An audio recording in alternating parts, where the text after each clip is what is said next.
stars as far as New Japan goes in the 90s, they were just coming up, like the Mutas, Chonos, Hashimoto's, Sasaki, and Hase. Watching those guys and wrestling with those guys, could you see in them what people are seeing now as far as all that potential in there? I was always very impressed with Chono and always very impressed with Muto. I never was impressed with Hashimoto.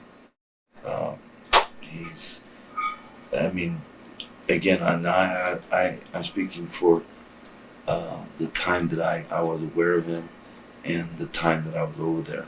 And I really haven't kept any track of him or the company itself since I left. So I'm speaking for the period of time I was there. Sure. He was generally, he smoked cigarettes and he was generally out of shape. Yeah. And he generally got tired.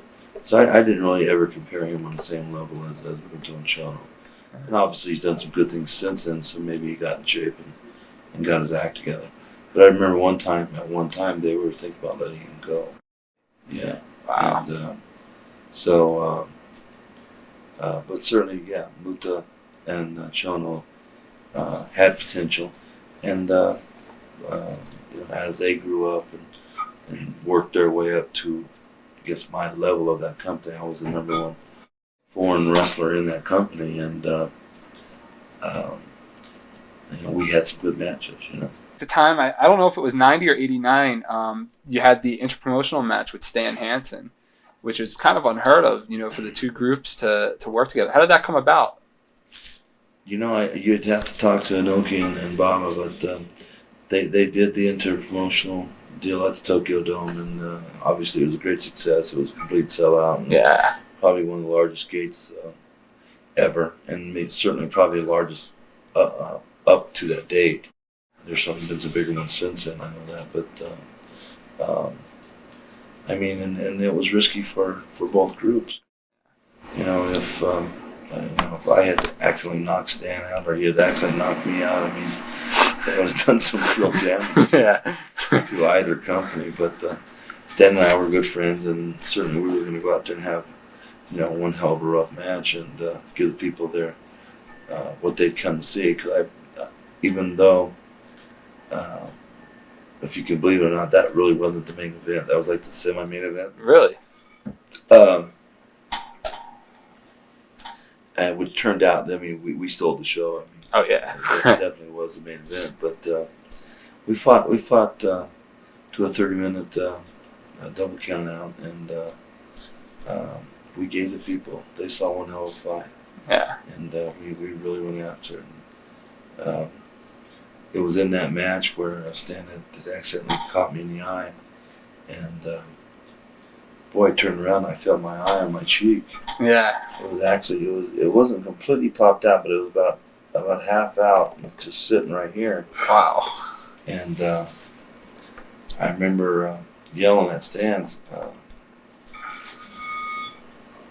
I don't think I can repeat exactly what happened, but yeah. I turned my back and I just shoved it in, and then nature kind of took over, and the swelling held the eye in.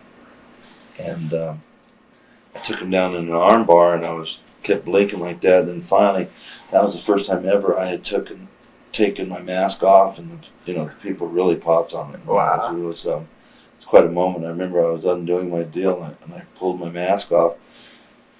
And the people, it was a really big moment. And then I stood up, and the camera zoomed in on me, and I guess it was up on the big screen. Yeah. And the eye just looked like it was really destroyed. And then there was another big reaction, and that was probably the first 3 or 4 minutes of the match. We fought a good 25 plus minutes with the eye like that. So, wow. That was a good fight. If you ever get a chance to watch that tape, we're gonna try and put that on here. Definitely. We're gonna try and put that on here. That was one hell of a fight. Yeah. Now, was it special to you as far as the fact, now when you first broke into the business, Stan Hansen, you were wrestling Stan Hansen, I guess as you were saying before, he was breaking you in. Now here you are, you're a success, and you're wrestling Stan Hansen again. Did you want to prove, was there anything to prove as far as, I'm not that kid that you can, throw around anymore, Certainly Stan had nothing to prove. Right. Stan is the man, and he's been doing this for about 25 plus years, and without question, he's endured time, and I certainly have a lot of respect for him. And, I really didn't look at it as you just described it at that particular point in time.